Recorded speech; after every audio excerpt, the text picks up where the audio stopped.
Age-old story. Boy meets girl, boy's arm rots off. You know, I'm Justin.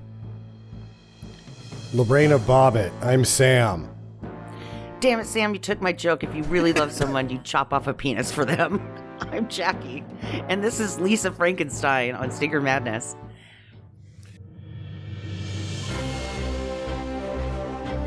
Hello and welcome to a very special episode of Stinker Madness. This is what we call a bad movie field trip, where the three of us go to the theater or see a currently in theater movie, and then we talk about it, so that you can also go to the theater if you think that our critiquing is worthwhile, or don't go to the theater if you think our critiquing is not worthwhile, or go to the theater if you think our critiquing is not worthwhile and you disagree with us.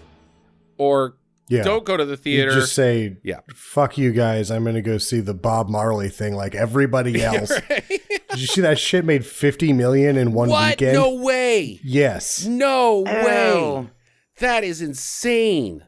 I don't like Bob Marley, so... Yeah, you don't like anything. I like the guy profiting off of him less. Yeah, but holy cow. Like, I'm not going to go on a Bob Marley thing. Like, yeah, everybody does it in college. But I think it's just kind of silly. Didn't. But yeah, okay, you're so contrary. I'm cool. You listen to it as an adult and you're just kind of like, this is silly music. I have no problem with Bob Marley as a person and like what he did, and fucking Redemption Song is a great jam. I don't give a fuck, period. No Woman No Cries, pretty good. But the rest of it's kind of kooky, you know, like, oh, but $50 million to see a biopic about Bob Marley? Like, if Marvin Gaye had a biopic, I bet you'd make 20, and Marvin Gaye is like one of the greatest musicians of all time. $20 is what the Marvin Gaye would make. What the fuck? Who's going to that? Everybody, I guess. Damn. That's bonkers. Because I wanted to get to the actual brass tacks on this one, and it hasn't been out long enough, so I had to go to the numbers to see, and that's what came up was I had to sift through Bob Marley mania to even find anything on this. Yeah, and I like the lead actor. I think he's really solid. I can't tell you his name. But to me, the trailer looked bad. Like, this is a dumb biopic. Like, this is not put together well. But what the fuck do I know? The masses have spoken. I mean, they're all shit. Biopics generally, yeah. They're just shit. Like, the Johnny Cash one was as good as you could do, and it was mediocre as fuck. I wanted to stab my eyes out during Ray. Yeah, Malcolm X is pretty like good. Ray was the chief main offender of biopics. Like, they focused on crap that was so unimportant and missed all of the really important shit that he did. I'm like, goddamn, biopics suck. Yeah, they do. They're very crowd pleasing. I like the Elvis one. I watched that. Yeah, it's Baz Luhrmann. You're either going to like it or you're going to hate it. But I'm going to not like it. It's Baz, so you know what you're getting when you go into it. But yeah, that guy's great. What about bio event picks? Like, I'm thinking Selma. Like, Selma isn't an MLK biopic, but he's a pretty big part of it. Again, reading the history is generally more interesting and better.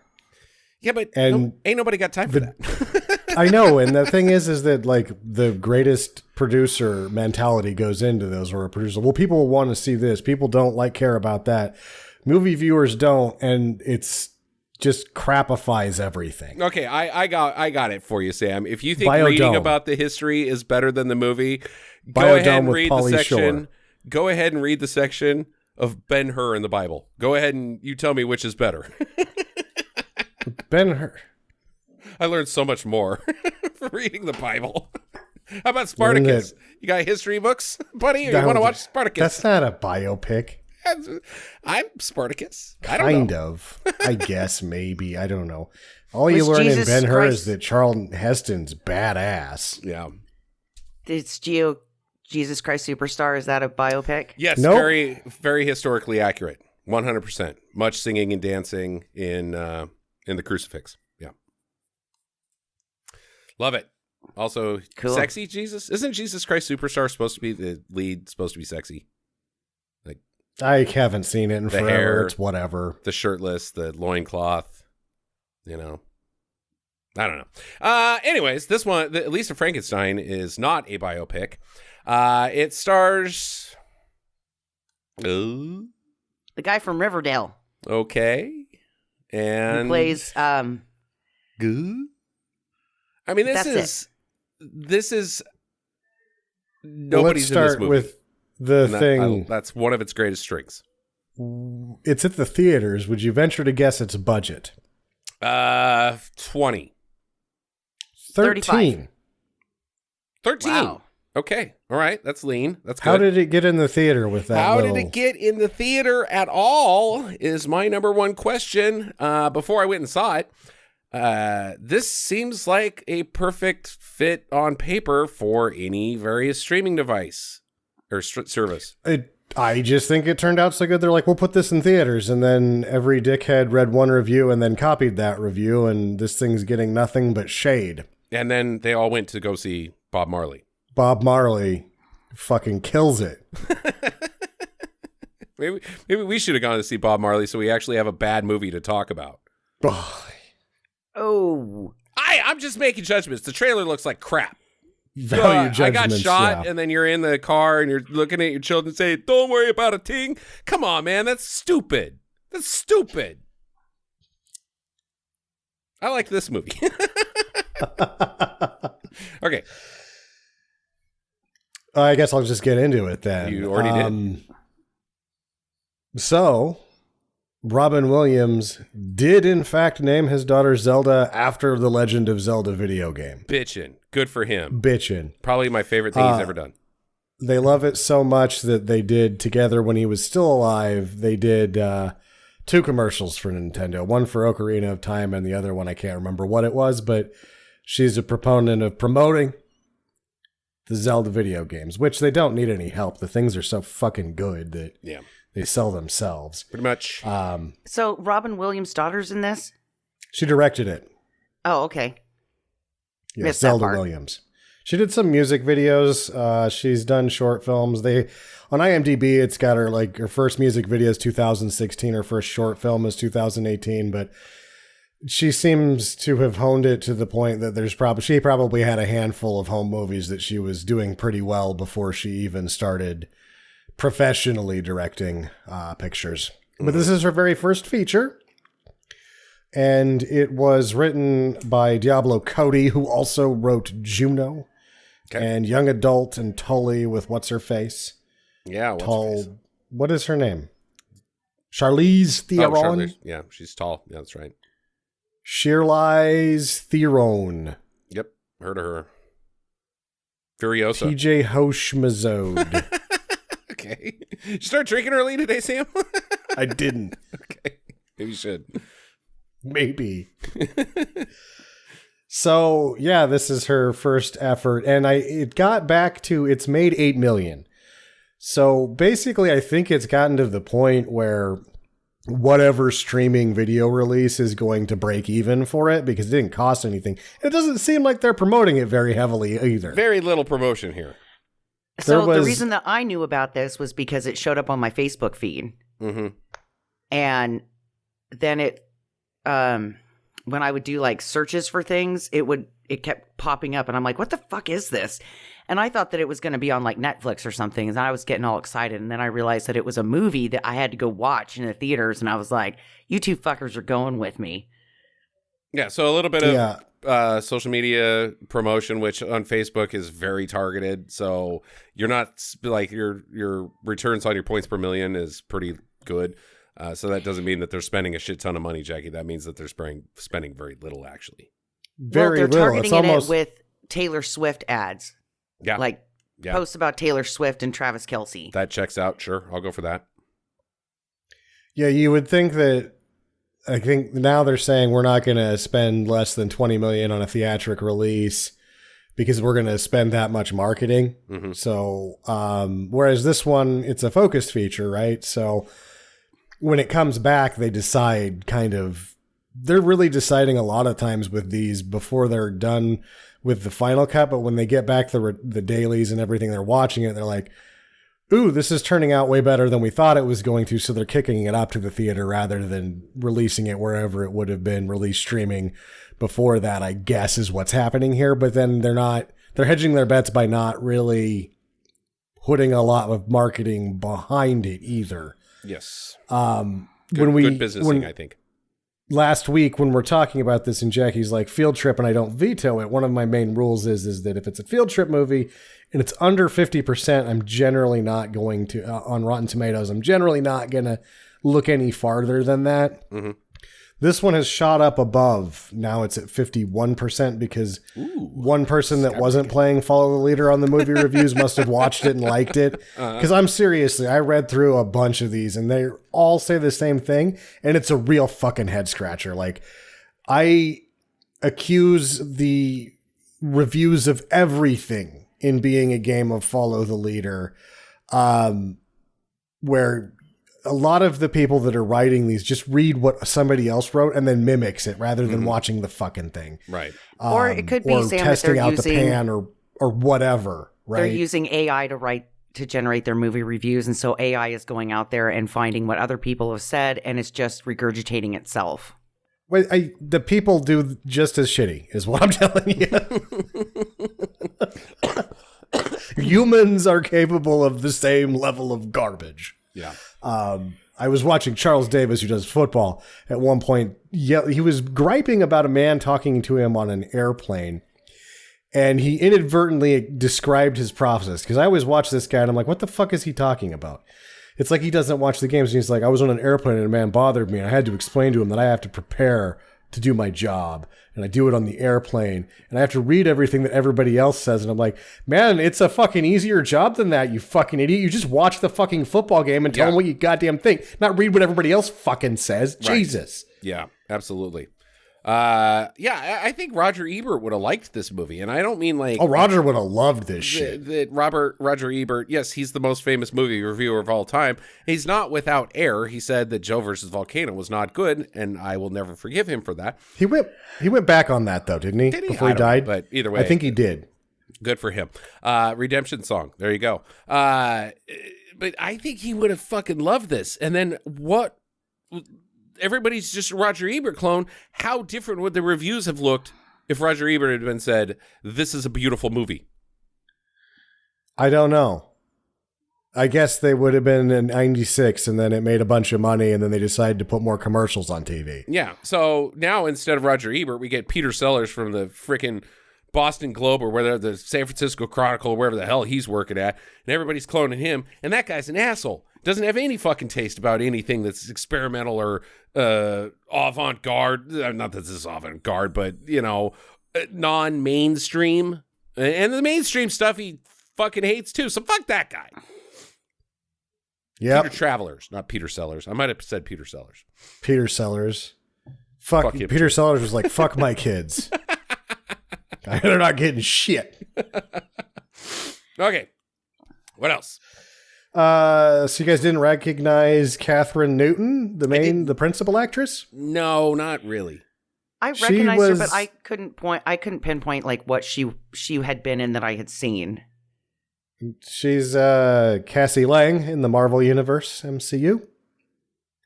Scott Lang's daughter, the adult Ant-Man daughter, Quantumania. Quantumania. Yeah, okay. That I didn't watch. Did you guys watch that? We did, yes. But I barely remember that character being in it at all.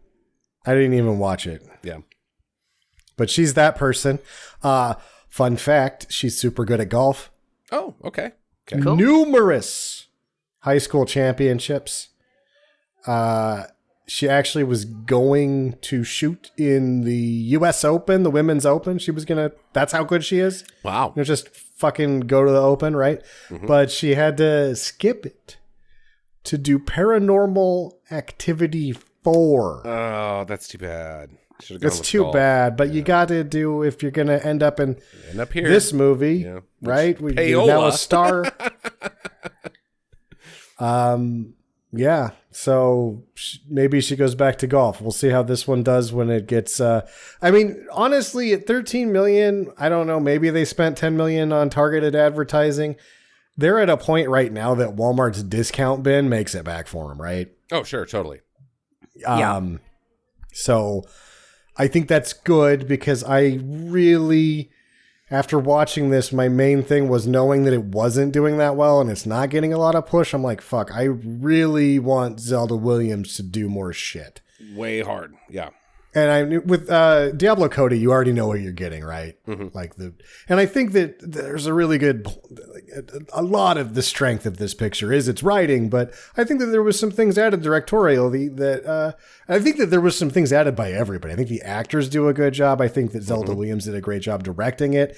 My mom loved it, and I was like, I don't know if you even want to go to this one because it's probably going to be not up your alley. And not she was what like, we this expected.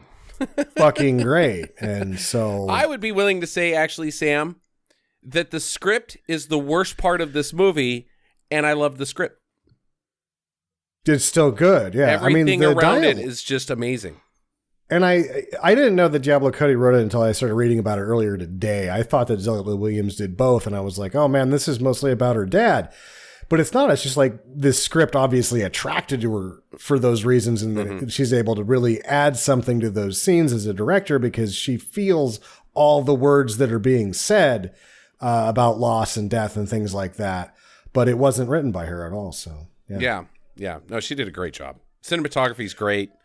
It's rare when your cinematography actually like changes your mood. Like you actually you feel something because of a shot rather than the only time cinematography really does anything for me is like, wow, that's a really hard shot to do. Like, Christopher Nolan and Dunkirk, blah, blah, blah. Like that's an achievement in filmmaking, but like when a shot dictates the entire tone of the movie, now you're doing cinematography, baby. Yeah. And I think we have to really like also sing the praises of the art department because Zelda's not old enough to remember the 80s. Yeah. So, because she's only 34. The art department really did good on the 80s. This is as good as the 80s has. I haven't seen any. Everybody's wanting to do the 80s right now. Yeah. And they're missing the boat. And this thing's like, wrong here and there. I will show you what the 80s looked like. And they fucking nail it. Yep. Oh, yeah. To the shower radio, all the way down to that. That was the triangle Walkman that Carla Gugino had. Gugino, sorry. It was incredible. Seashell hand soap dispensers in the bathroom. I mean, like, even the little things that are in the background, I noticed, and I was like, oh my God, I knew somebody who had one of those. Yeah, it's none of the stuff that we had. We all had crap. These people have, like, the nice stuff. The nice shit. Yeah. Which in the 80s was crap. Which was total crap, yeah. The decade of disposable. Speaking Are we of not Carly, going to talk about the main guy? I will. I'm not there yet. Okay, fine. God. She's just like an 80s teenager, no, Jackie. I'm not. Actually, you know what, Jackie? You talk about Cole Sprouse because I don't know who the fuck he is. You're the one that watches Riverdale. Wait, so this is what I was telling Justin in the car. He is actually an identical twin. So one of the twins is in Riverdale and the other one does movies. But we'll never know which. And so I was depending on you, Sam, to tell us if this was the Riverdale guy or if this is the other brother who does the movies. This says that he does Riverdale. Yeah, I think it's just one guy, Jax. You might have gotten duped by the twins. No, it's his twin brother, Dylan Sprouse. Doesn't actually look that much like him. Maybe they're fraternal twins. Okay. He does more movies, you're right. But he is not in Riverdale. This is the Riverdale guy. Okay. All right. Okay, so this is Jughead from Riverdale. Gotcha. Oh. What the fuck is that show about? Murder. It's not about Archie comics? No. It's just so the Sabrina characters. the Teenage Witch is still the most faithful adaptation of any of this the is Archie about comics? murder and gangs in the town. And what the fuck? Flicking the out first knives. season is about maple syrup tycoon. And he murders his only son, and Veronica Mars helps to solve the murder. Not Veronica Mars, but okay. Oh God, what they're putting on TV these days. Hey, man, actually, it sounds terrible on paper, so it's actually probably pretty good, much like this movie. So Riverdale actually might be something I'm interested in. Sure. You know, I'm not gonna lie, it's okay. Okay. I've watched like the first 2 seasons of it. I was kind of drunk when I was watching it, mind you, but you don't fall down and watch 2 seasons of something. You obviously like it enough. There's like maple syrup or something. I don't know what the hell. Okay, so that's who that kid is. Liza Soberano is the sister. Yep. Stepsister. She's a big deal in the Philippines. There's a rom-com show called like Forevermore or something like that. And they do like the whole celebrity royalty thing. So I think she's celebrity royalty in the Philippines, I believe. Yep. I read an article about how this one particular reviewer wrote the article about her, and this is her American film debut, and that he thought she actually stole the show. And I thought I'm not going to agree, but I'm not going to disagree and say you're wrong. It's just a different take. I thought she was good. They all tried to steal the show, and they all succeeded, so it was like a 6-way tie. Yeah. Like good. The kid Cole Sprouse, when he's doing his thing, I'm like, he's doing it's like the best Jeff Bridges impersonation I've ever seen. It's a good way of putting it. It's good. Yeah.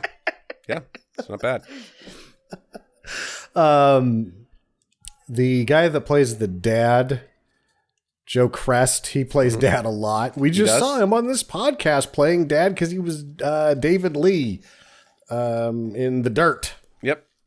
Yep. And he's also the dad of the kid in Stranger Things, which is like, he's 80s dad, I guess.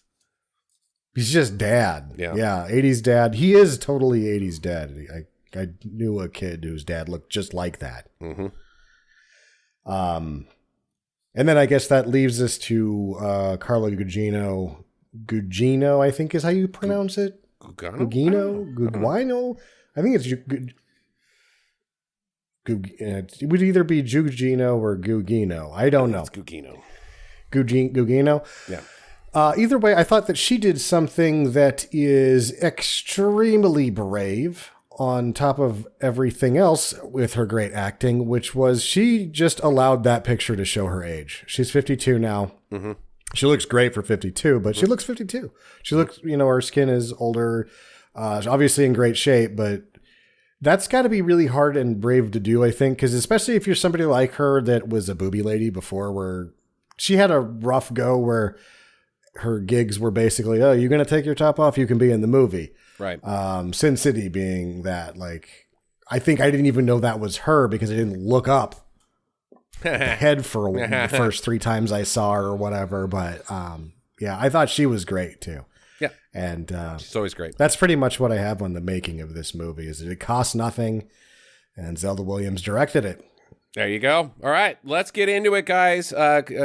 Lisa Frankenstein currently in theaters. So who we've got here is Lisa. Her last name is not Frankenstein, at least at this point in time. Ooh. Swallows. Lisa Swallows. She's a nerdy girl, but like not a quirky girl. Like, what's that trope that Natalie Portman from Garden State, what's that called? Awkward. No. There's a name for the trope, like a girl you want to date who's quirky or something like that. But she's not like that. She's nerdy. Seems like she probably is doing okay at school, but also nobody likes her.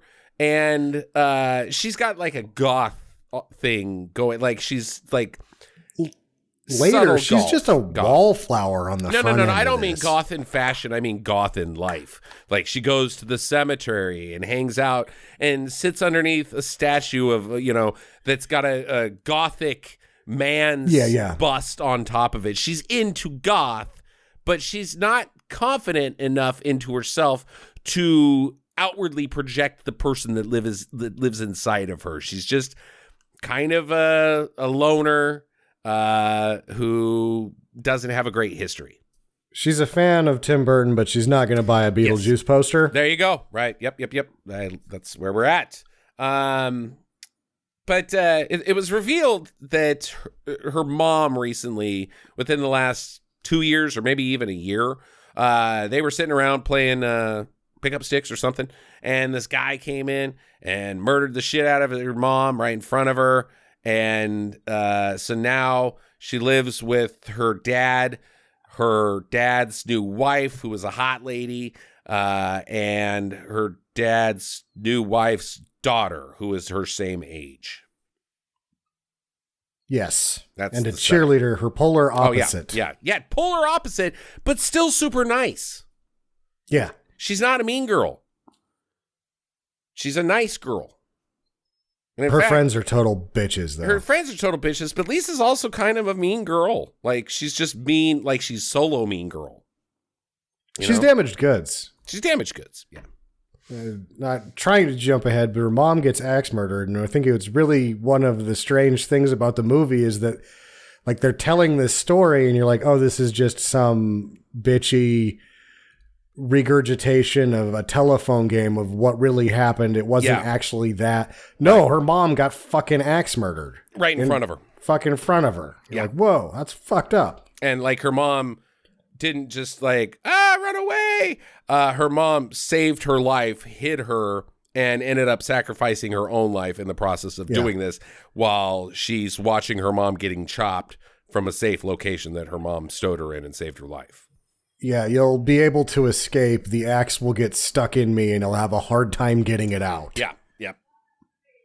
Good luck in life. I'm out. So she gets invited to a party by her sister Taffy, and it's kind of a mean girl party, sort of. Like, you're allowed to drink, but then you're also allowed to not drink, which I think is kind of cool. I hope that's how they're doing it nowadays. Like, there's so much pressure on you when you're this age to, like, yeah, get wasted, dude. But, like, it's also cool to not get wasted. Yeah, this isn't how it goes. I think there's probably a difference between being a dude and a girl, too. Yeah. And there's probably parties where if you go to a girl, really, really worse stuff is going to happen to you. Like, all of the bad things. True. But the redneck parties are basically like, you never had a beer? And then you end up shotgunning 4 beers and waking up in a fucking bush. Yep. Having no idea of what happened because you shotgunned 4 beers and you've never had a beer before. Yep. There's puke in your hair. Yeah. Puke in your shoe. Puke in clutching your a red squirrel. Yep. Just puke on the red squirrel. Yeah. Squirrel's fucked up. Then everybody like, hey, yeah, it's that kid that got the squirrel all fucked up. Yeah, good job, kid. And you're like, I don't know what happened. I just woke up in a bush from being blacked out. You guys are like 30, right? Getting teenagers drunk in the woods. What the fuck is wrong with you?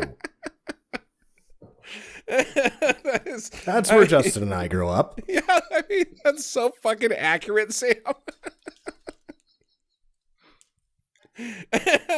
God damn it. And they don't know your name because they don't remember anything other than getting you fucked up. And so they call you Squirrely because you're the kid that got the squirrel fucked up or whatever. And you live with that nickname if you ever hang out with them again. Why would you never do that again, child? Oh, man, God damn it. Okay. All right. So she's at this party. She's got a crush on this guy named Mike, and Mike actually seems like he's an okay dude. He's kind of artsy and he's not a jock. He's an independent thinker, it seems. And he's like, hey, I'm the editor of the teenage newspaper. That's a thing. And I like your poetry. And so that's why I publish it, is because I think it's good. And she's like, what? Holy shit. Seriously?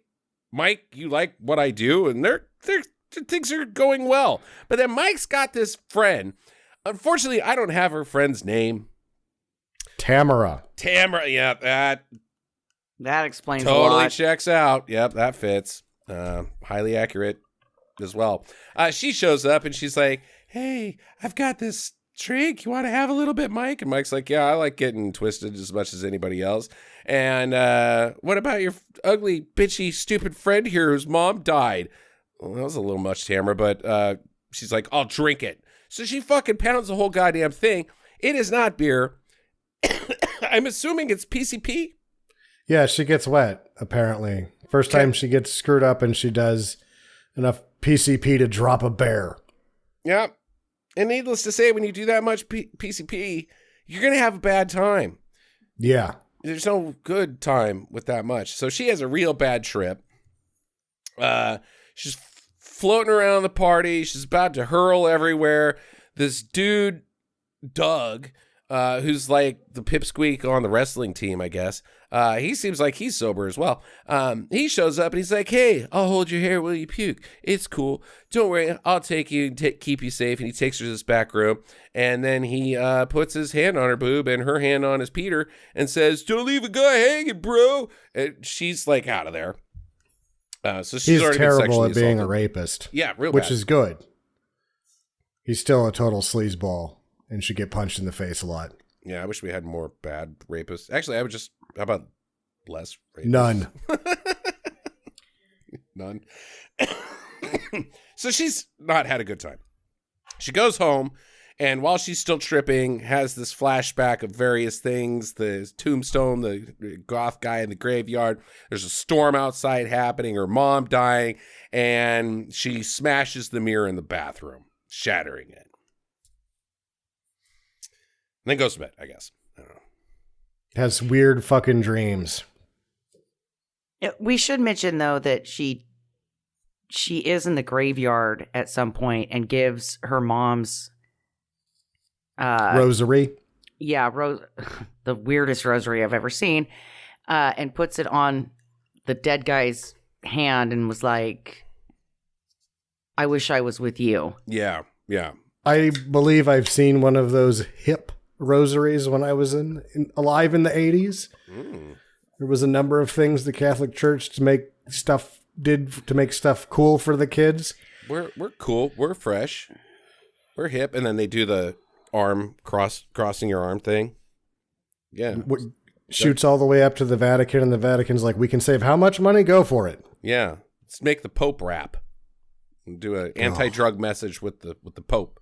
And also stop masturbating so much. The rap by the Pope. Save those sperms. For your bishop. They did that. God damn I'm not letting it go. They're getting away with it still. They did it, yep. Well, so did the Boy Scouts of America. Yeah, but they didn't get away with it. 82,000 people came forward in that lawsuit. They did not get away with it. Not the Boy Scouts. Okay. Sorry, I'm still fighting this stupid cough. I hate it. Okay. So the stepmom, Carla Gugina, she's all pissed off about this mirror. She's like, "First, you came in here and you trashed my knick-knack shelf at some point off screen in the theater or before the movie started. That was step one." And she has a reason for it. She's like, it was an accident or whatever. And now you're breaking the mirror. You're a little, I don't know, what'd she call her? Like a harlot. Yeah, she calls her a harlot. Yeah. It's not, you don't want to tell a kid she's a harlot. Actually, you don't want to tell it. Well, I don't Later, know. she'll call her a whore for breaking things, because that's what whores do. Yeah. Well, a harlot, whore, Jezebel, Yeah. kind of. Not somebody who breaks things. Yeah. I think it's safe to say that we can call, what's her name, from Colorado? Beetlejuice handjob lady. She's a Jezebel. I think it's safe that we can call that woman a Jezebel, a harlot. But teenage girl, come on, man. That's mean. Yeah. It's really mean. Teenage girls are sensitive. All teenagers are sensitive. I want to go putting labels on them. Bitch. Carla Gugina. She's a great bitch in this movie. She's a great bitch. That's my point. And she threatens her with the loony bin. Like, this kid's fucked up. She needs to get out of here. Not because she actually believes it. She just doesn't want not her daughter in the house. And I'm thinking this is how she helps the people in the bin with the same sort of treatment. Mm-hmm. She's just an awful person. Yeah. Like Nurse Ratchet's way nicer.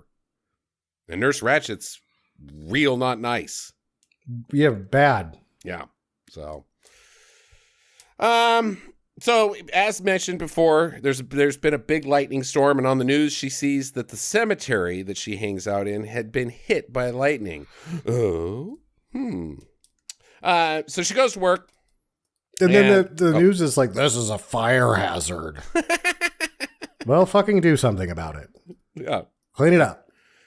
Also, it's just the woods. Also, maybe a fire hazard. Yeah, woods all over. Yeah, man. California. Cut them down.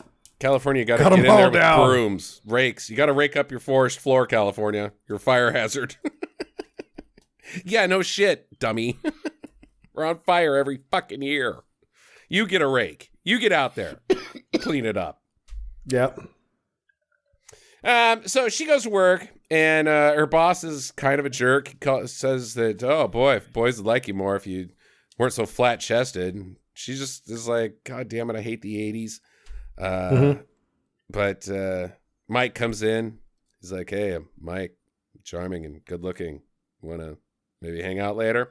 She's like, yeah, sounds great, Mike. She goes home. Family's going out to a movie, but she's too exhausted because of her long work day and her boss telling her she's flat chested. And so she's like, nope, I'm staying in. Jackets. Yeah. She's sniffing jackets. Yep, she is. Mike's jacket, though. I bet it smells gross.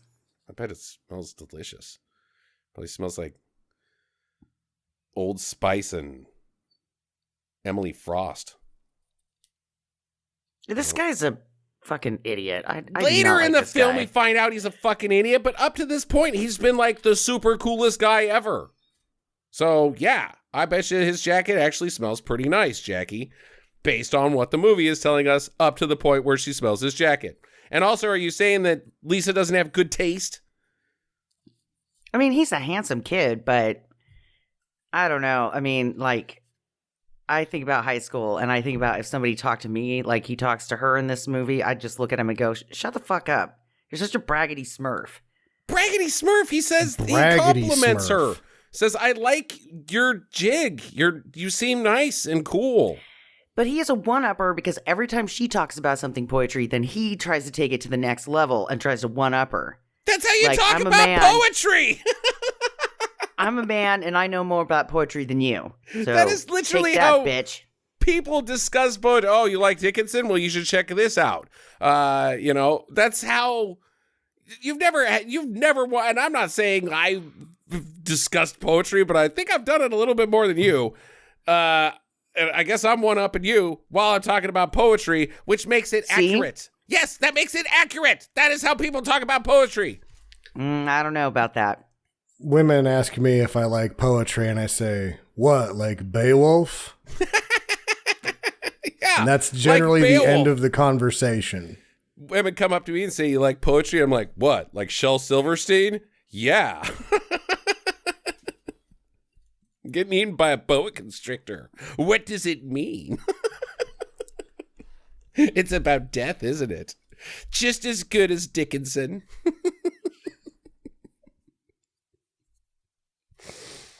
Okay. Jackie, I'd like to throw you off this podcast. Well, I'm going to Roberto Frost your compliment there. There it is. Poetry. Roberto Frost. Oh, boy. All right, so she's in for the night. You guys should poe to the poop land with your jokes. God damn it.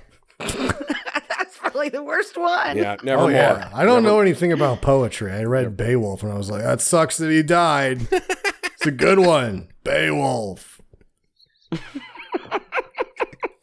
All right, so she's in for the night.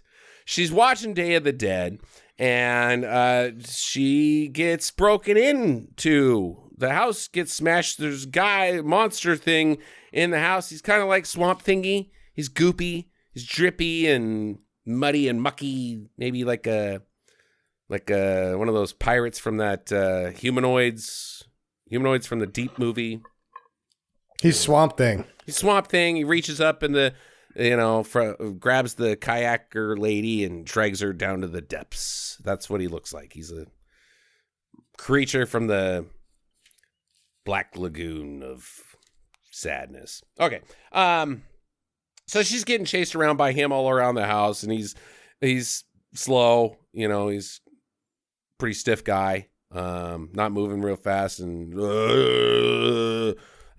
she's running around screaming. She ends up on the roof, and she's dangling from it, and he's trying to grab at her, and she falls on top of him in a cowgirl sexy position, and she's like, ah, and jumps off, but the sprinklers have come on, so he's got a little bit less goop on him, and Sure. She runs away. I love the neighbors during this whole thing. They're like, you hear that screaming? Yeah, it's probably that weird girl across the street. And she's literally getting chased by a monster in their field of view, but they're just fucking assholes. They're just assholes. She's so weird. It's great. So she finds him upstairs. He's less gross now, and he's poopy. He's sad. He's a sad guy because he's the guy from the graveyard. And he's like, me. She's like, no, I wish I was dead. When I said I wanted to be with you, I want to be dead in the ground. You are dead in the ground. That's where I want to be, is dead in the ground. He's like, because he loves her straight out of the grave. This is really funny because she does it in that, like, I would never go out with you sort of way. That's hilarious. Mm-hmm. She's like, oh, I was just wishing to be dead. I don't want to go out with you. Yeah. Oh, sorry. Don't cry. It smells like crap when you cry. Yeah, when he cries, it stinks. It's hilarious. She's like, oh. She's like, you got to stop crying. But she relents enough to, like, well, we got to hide you. You can live inside my closet. So that's where he's at. The family comes home, and stepmom freaks out because, there's glass smashed, there's dirt and mud all over the house. She's had it. She has said, Nope, you are getting sent to the loony bin, girl. All of her porcelain shitties have been broken. Mm-hmm. That's it. That's the last straw. So Lisa goes to school, and she has some more flirting with Mike. Hey, it's me, Mike. Jackie doesn't like me, but, it seemed like I'm all right, not douchey sort of dude. Also, the monster makes her wear something that takes her outside of herself before she goes to school, which is key. Because there's a sort of really interesting thing that happens throughout this is that he reanimates slowly at the same pace that she's reanimating emotionally. And I think it works really well. Correct. Yeah. Yeah. So she's wearing something a little gothy. It's definitely everybody's looking at her. This is the Blossom hat all the way. Blossom hat, but it's black, Jackie. It's all black. Yeah. Yeah. And everybody's looking at her and they're like, wow, she looks hot. And Mike's like, hey, you look hot. But also, like, you be into poetry. I'm into poetry. And then Tamara, of course, shows up again. Like, every time he's trying to talk to her, Tamara is, like, right there. Yeah. Because Tamara wants to bone him, and he's like, just get the fuck away from me. And throughout he's the like, movie, we're just friends. Tamara is also slowly mirroring Lisa. Like, she's behind in Lisa's transformation, but she's trying to mimic it as well because she wants Mike's attention too. It's great. So meanwhile, the creature, that's his name listed officially in the credits, the creature, he's puked a worm out on the mom's peaches. Breakfast peaches. Yeah, because she's being a bitch to his girlfriend. She's being a bitch. Ding dong. She goes to the door and he's like, pukes a worm out on her peaches. And then she doesn't eat it. She's like, there's a worm. She pulls it out of her mouth. And she still blames it on Lisa. Yeah. Lisa has come home from school and puked out a worm onto your food in the 20 seconds that you were standing at the door. Or it just could be that those peaches are bad. Is that a rational person? Take that one back to the store and be like, what the fuck? Yeah, but no, Night it's crawlers that, in my cottage cheese. If I take it back to the store, they're just going to tell me it's that bitch Lisa, Sam. They will. Yeah, I'm just saving myself time because I know it's fucking Lisa. And you guys somebody's got to comment on the sweet leotard that she's wearing during this scene. I mean, it is just spot on. It looks great on her. She looks fantastic. Yeah, we know why Dad. Like, we should talk about Dad, too, because he's a great character. He's a total piece of shit. Just the worst dad of all time. But, like, yeah, my wife got murdered by an axe murderer. And so I went to the lady that I saw at the gym that looked like that. And I said, will you marry me? And she said, yes. And I don't care about my daughter. I make this much money a year. I'm a dentist. Was he a dentist or what? Yeah, might as well be. He's got the dentist demeanor. Demeanor. But yeah, he's in it because she looks good in a leotard and doesn't care about his daughter anymore. He's a bastard. So Lisa, she gets cornered by her when she comes home, and she's yelling at her in her face in her room, but the monster the creature opens up the closet door and smashes her in the head with the sewing machine. And then immediately jumps on top of her and cuts her ear off because he needs it to be able to hear.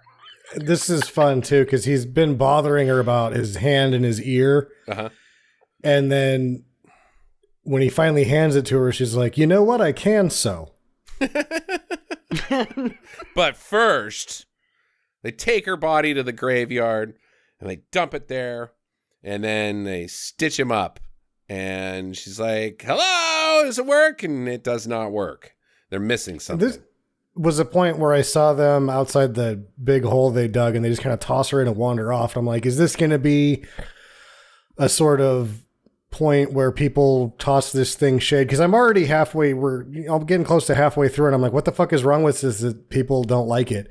And I'm like, okay, maybe they're going to call this a plot hole for not filling that up. But later on in the movie, it's still completely open because they're shitty criminals.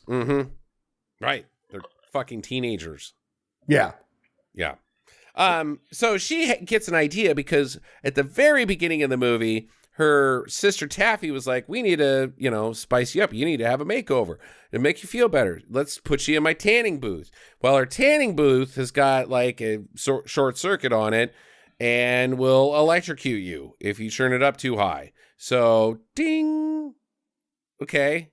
Wait, electrical storm. You became reanimated. I got an electrical source. Let's stick you in there and see what happens. Yeah. Sure enough, he gets zapped. The ear now works. Hawaiian Tropic. My hand. She's like, okay, I got an idea for your hand.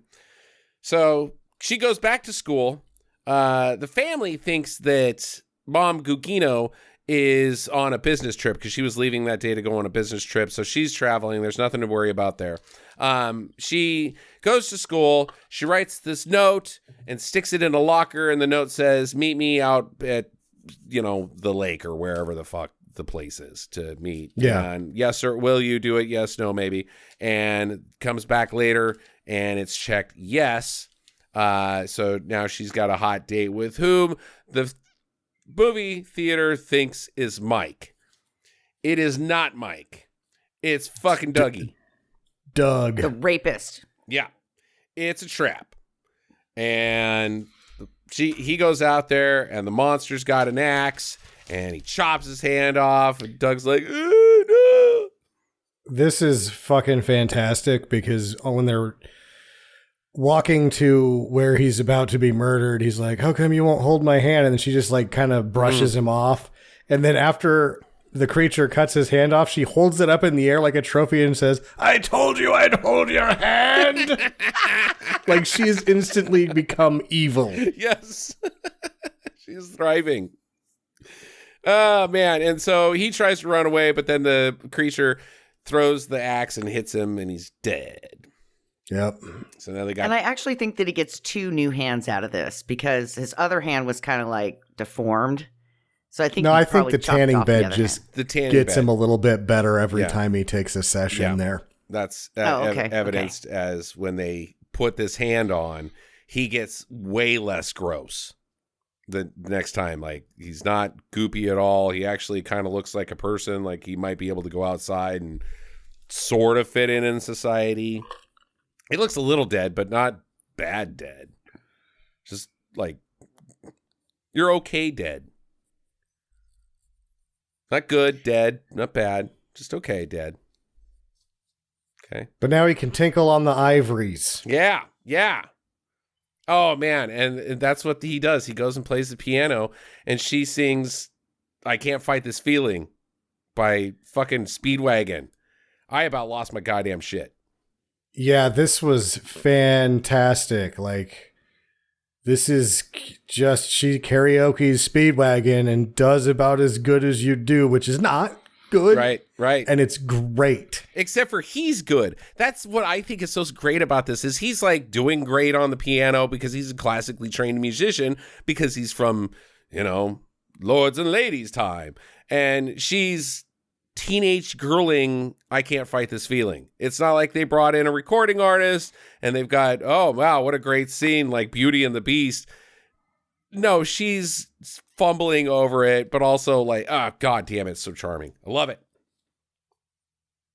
So Taffy, the sister, she's starting to get a little worried about Mom because it's been a few days.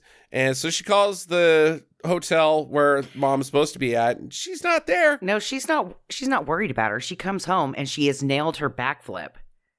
Okay. And her mom told her that if she nailed the backflip, that she could have her diamond earrings. Okay. So she wants to call Mom and be like, hey, I did it.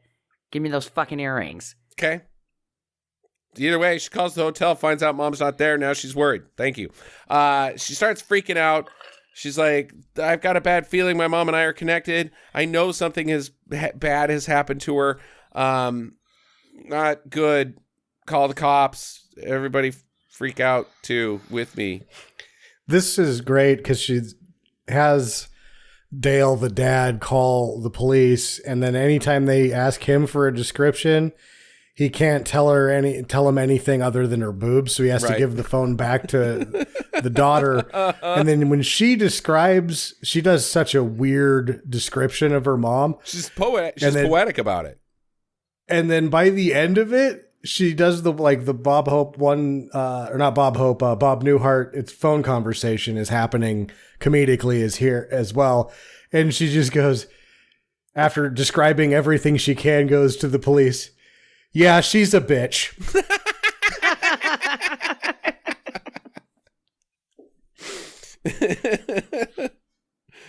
All right, so at school, Lisa gets called into the office, and there's a cop there, and the cop is asking her, like, okay, hey, so why don't you tell us about what you did 2 days ago or whenever the hell it was? Because we have a witness that says you went into the woods with this guy named Doug, who now is missing as well.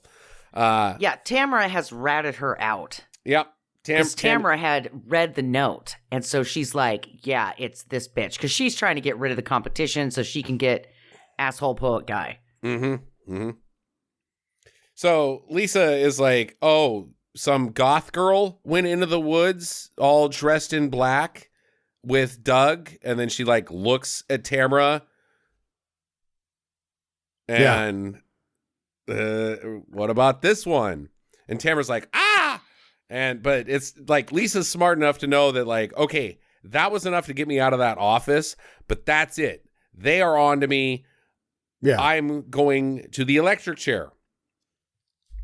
So I don't want to die a virgin.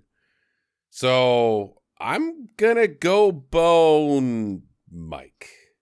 To the creature. She says this to the creature, and he's like, oh, because he still can't After talk. she lets the creature work over her being with the massager. Yeah. Oh, you can rub my back with this massager. Wait, there's something else you could do. Oh, God, that was so great, too, when she's laying on her side, and she's like, people put that places that aren't their back. Oh, God, poor Lisa. I'm such a confused child. So he's like, oh, no, don't bone Mike. So she goes over to Mike's place, and she finds him in bed with Taffy. Because this whole time, Taffy liked him too, even though she knew Lisa super liked him. And that didn't matter because Mike just wanted to bone down anybody, I guess. Yeah, I think what Mike does is just beds down whoever. Mm-hmm. And I feel like he lets Tamara perform sexual favors to him, but doesn't want to be like, that's it. He's like, yeah, you can go ahead and do whatever, but I'm not going to be your boyfriend. Right. And then she does. Yeah. He's a douche. Yeah, it turns out he's a douche. But told ya. But not Doug douche. He's just a douche. But we should mention that Frankenstein guy has seen Taffy's car parked outside of Poet's house. And so he's like, oh, and he gets his axe and he runs in there to save her. And he chops the dude's wiener off. In slow motion. Yeah, blood splatters on the face. This whole sequence is fucking great. And it stays in slow motion until he's about to kill Taffy. And then it's like a record scratch almost in terms of abrasiveness when the film goes back to reality, where she's like, no, don't kill my sister. Mm-hmm. You're like, man, that's really good. That really worked well. It does, because up to that point, the pair of them have been on a Bonnie and Clyde murder rampage that they've both enjoyed together. Like, fun. This is fun for you and I. This is our informal dating, is murdering people. So, but now you can't kill my sister. Up until that point, like, we're on the same journey with them until that happens. And it's like, oh yeah, reality. These guys are murderers. Yeah. So they run out of there. The whole time you know that he's grabbed onto the Willie and taken it with him. And he's got it in his pocket. Yeah. They go to the graveyard and there's a cop there and they're like, hey, cop. Or the cop's like, hey, you guys aren't supposed to be in here. And he's like, picks up the cop, chucks her in a grave. I'm assuming she's dead. No, she's just like, ow. I think you can even hear her go like, oh. My keys. But they just split because it's like, that'll buy us enough time that she's down there. Because it's probably difficult to get out as well. Of a grave? Yeah. Not easy. Yeah. She's like, make love to me right here. And then he grabs her hand and it is revealed that he has no wiener. Yep. It's brought it off. So time to stitch this one on. Ha ha. And it works. And they bone down. And the cops, they are closing in on Lisa. She can hear the sirens. So she has the creature take her over to the tanning bed and crank it up to maximum and lights her ass on fire, and she's dead. Yep. All are sad and they mourn her and think she's gone. But really, the creature has revived her, and together they're going to heal up. He's all good now. He's like 100% a guy again. And because I guess like he was also like, okay, well, I'll get in the tanning booth with you when you revive, and that's my last trip. So now they just need body parts for her after her eyeballs got burned away and stuff. So they're going to keep murdering people. She's on the mend, I guess. It's unclear if what they're going to do with themselves. Here, it's just like, okay, they're together in undeadness. So love. No taxes, no social security. I guess if they're undead, they don't need food or shelter or anything like that. They're good, man. That's living the dream, buddy. Did you also notice the suspenders? No, I did not. What suspenders? He was wearing the Mork and Mindy suspenders as like a shout out to the old man. He was. Oh, that's cute. Yeah. Yeah. And so we should also mention that the dad and Taffy went to the graveyard and they gave some flowers to Lisa's grave. Mm-hmm. And when Taffy bends down to go put them on the gravestone, somebody has written on the gravestone, beloved wife. Yeah. So I guess they got married while she was dead. I don't know. And that's the movie. And then after visiting the graves, this guy, I don't even know this guy. The dad is so douchey. Because he's like, yeah, they're both dead. Fuddruckers?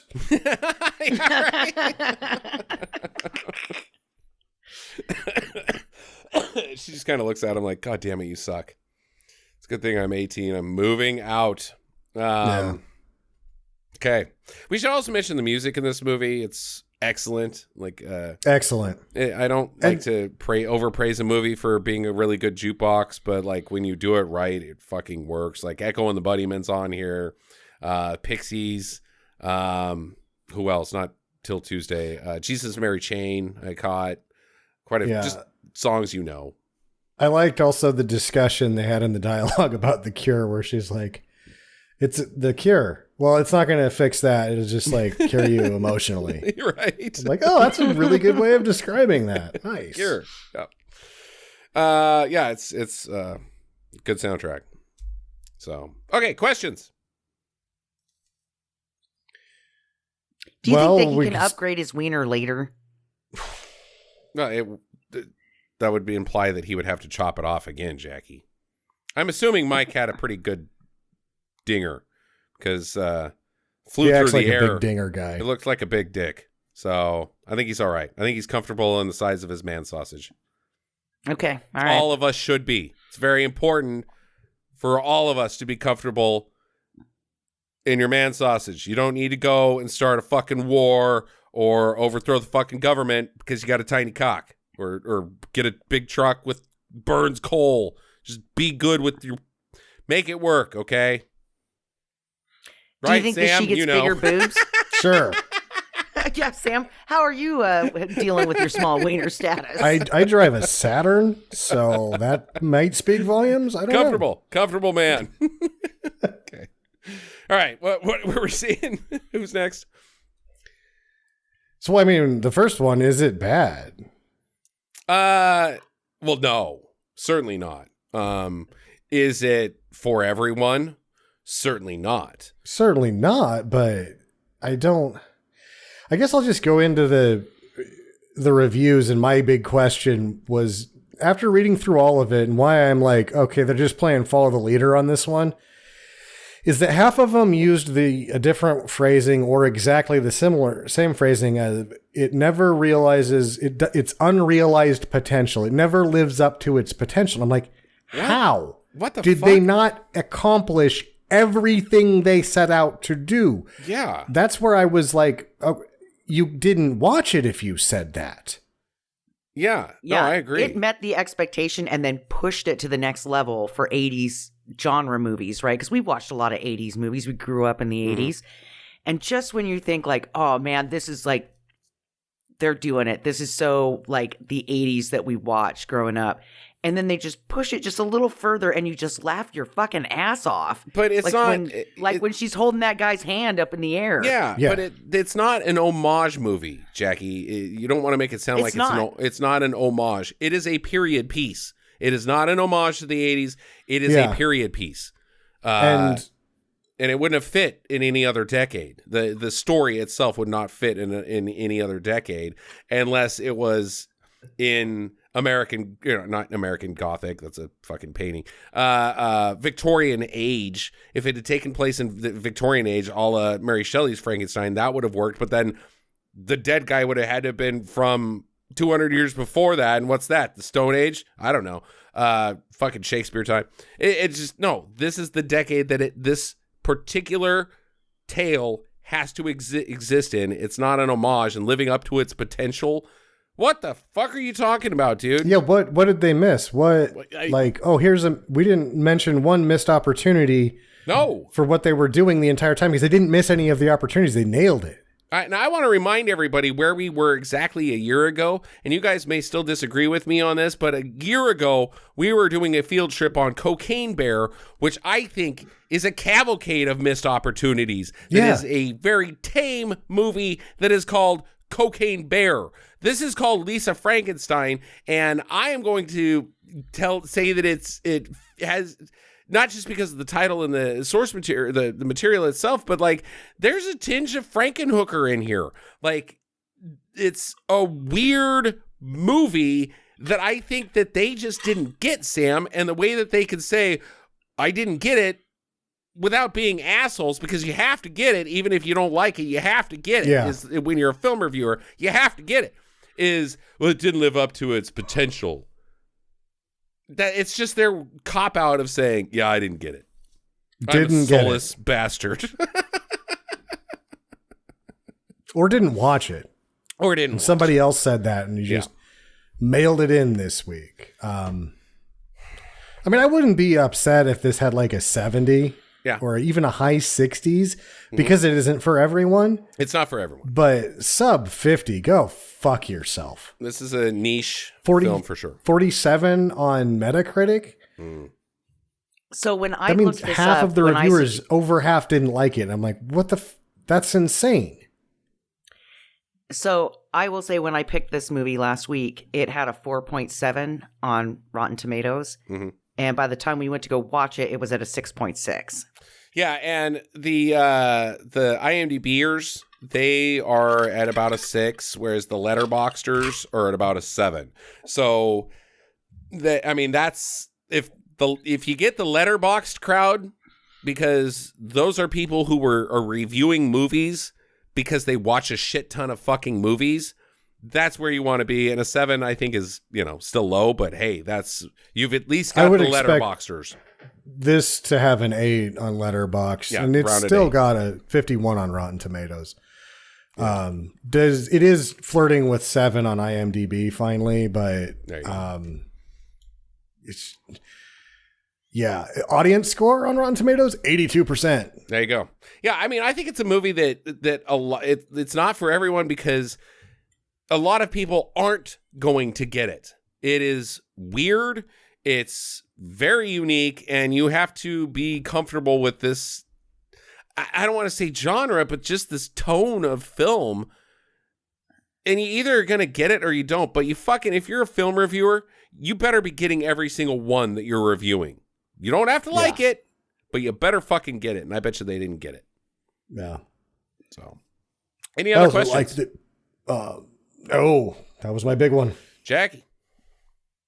Do you think that this will eventually become a cult classic? 100%. Absolutely. Thank you for asking this, Jackie, because I did want to talk about this. When Sam was talking about the returns, fuck it. Doesn't matter if it made $0 in the theaters. This thing is going to be making money for the next 50 years. I mean, abso-fucking-lutely, this is a cult classic, Jackie. When this one comes to video, we are going to buy this. Okay. That's how much I liked this one. Yeah, it's going to be so under the radar in 15 years when you break this out at a movie viewing party and be like, did you guys ever see this? No, I don't even know what the fuck that is. And then everybody at the end of it is like, what the fuck, man? What the fuck? Had I seen this when I was 16, it would have spoke to me at a very core level, I think. Yeah, absolutely. I mean, and that's another point, Sam. Like, I'm not saying that a romance between a monster and a misguided teenage girl is the same by any means, but like, think of the tone of movies like Army of Darkness, which is what you were watching at the same point in time, or Bill and Ted's. Just this like light, but not like the jokes are light, but what the film is saying itself is not that light. It's actually talking about each one of us individually. We are nerds, and we should not just be okay with that, but revel in it. Even you, Steve, with your cool hair and you're wearing a Letterman's jacket and you got a Camaro, you are also a nerd. Stop trying to be something that you're not and picking on the other kid that's a nerd. You're both nerds. Just be that. And that, like, that's the tone, I guess, of the movie is it's okay to be a dork. And, like, it's cool, I guess. Yeah, and in terms of a love story, I actually, because I didn't like The Shape of Water all that much. I also thought of The Shape of Water. This does, in terms of a love story, I think it does the same thing, only better that The Shape of Water did. You know, there's so many, like, tones that I thought of a lot of movies while watching this. Like, there's a little bit of this and there's a little bit of that, and it all kind of does it maybe better but different. And it's a fantastic freaking movie. I told Jackie, I don't just like this movie. I'm not going to say that I love it. I adore it. Because it is the thing that should not be. It is an abomination. It should have never been in theaters. Go to a man in a tie and say, this is what I want to make. And they're going to be like, no, we're not going to put that in theaters. Here's $10 million and you're going to sell it to Netflix or Amazon or whatever. But they put it in theaters with like no listers in it at all. Nobody who knows who Carla Gugino is. And she's the most famous person in this movie. Yeah. She was in Sin City and Rampage. Okay. And they still put it in theaters. It's amazing. This doesn't exist anymore. No. It's baffling. Instead, fucking Madam Web. That's what exists. Let's make another Marvel movie about the character that nobody's going to give a shit about with terrible actresses. It's got that bug-eyed girl from last week in it. Yeah, that's bug-eyed girl. The shit that they put in theaters. They put $50 million behind that garbage. But this, they don't put this in theaters, and they did. And it doesn't make sense. I'm glad that they did. Yeah, me too. The world would be a better place if all of the movies that they put in theaters were quirky, weird little movies made for individual people so that they can get it and be like, yes, that movie got me and I got it. But no, it's not how it works anymore. So clearly for me, it's a do. What about it? The caveat is that should our listeners go to the theater to see this? 100%. Again, because of the cult classic, your window is short on this. Mm-hmm. It's not going to be in the theater for long. But again, in 15 years, when you bust this out into a group of people and say, you're going to be able to say, yeah, I saw that in the theaters, nutsacks. Bam. Mm-hmm. Do it. Go to the theater. It's a fun, nobody's going to be there. This is one of those movies where you got the whole goddamn theater to yourself. Go on a Tuesday. It's $5. Bunch of popcorn. Tell jokes with your friend. There was only one other person in the theater when we went. Us too. It was a chubby lady with dark hair and glasses, and you could hear her loving it from 2 rows behind us. Yep. She loved it so much. And you there went was on a another Saturday. middle-aged. Yeah, there was another middle-aged couple in the same row as us, and that it was just the 4 of us in the theater. Yeah. This is definitely one you want to go to. It's a great cinematic experience, plus, the side benefits of you can fart. Yep, nobody cares. Nobody cares. Popcorn farts. No, I am 100% do it. Go see it in the theater and then review this thing. If you liked it, give it some scoring. It deserves better than what it's getting on IMDb and IMDb. Still doing it. Letterboxd, whatever. I mean, to me, this is a 5-star out of 5-star movie. I absolutely loved it. I want to buy it when it comes out. I just had such a good time with it. And, when Justin first told me that it was over 2 hours long, I thought, oh, fuck. This was over 2 hours? No, it's not. I thought it was like 2 hours long. Hour and 40. Oh, hour 40. Okay. But it moved at such a good clip that it didn't. I mean, there's not a dull moment in this movie. No. You don't want to go to the bathroom. Mm-hmm. So if you have a problem with drinking pop at a theater and having to leave halfway through the movie, don't do that, because you don't want to miss the next thing coming up. It just moves so quickly, and the jokes are good. Here's how we're going to tell people to do this. First time you go to the theater, don't get a soda because of your tiny bladder. Second time you go to this and see it at the theater, go soda crazy, man. But go twice. Soda crazy. You got to go twice. Get that soda on the second round. Go to see it at the theater 2 times. 2 times. You can have a good time. And, actually, since nobody's going to be there, you can just piss your pants. Just piss your pants at the theater. Gross, dude. Hey, it's a good movie. And you got soda bladder.